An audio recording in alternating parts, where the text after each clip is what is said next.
Well, good evening to everyone tonight.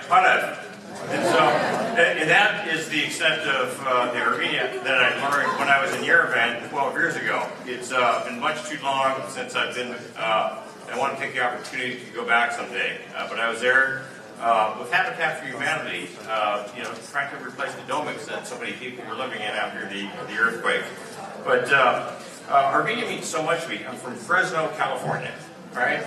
Just down the street is William Soroyan's house. His great-grandniece is a personal friend of ours. And so, it's with so much thought that, obviously we can never forget that 104 years ago today, that the world witnessed the systematic and deliberate decimation of 1.5 million Armenians, Syrians, Greeks, and Christians by the Ottoman Empire.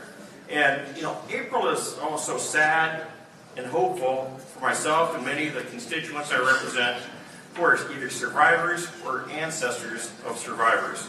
I mean, it's sad as we mourn the lives of millions who were killed during this atrocity, but hopeful in the success of so many Armenian Americans who have built lives in the 21st Congressional District, throughout the U.S., and in independent Armenia.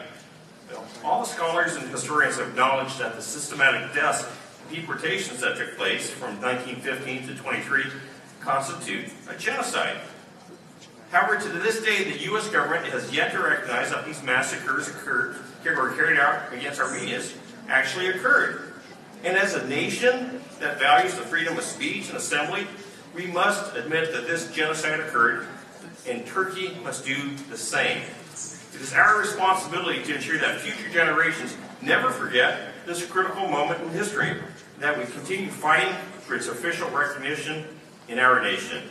This is why I'm just so proud to have joined my colleagues in introducing this Congress's resolution recognizing and memorializing the Armenian Genocide.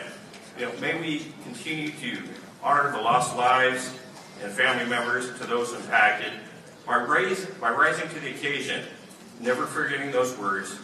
Those who cannot remember the past are condemned to repeat it. Thank you so much.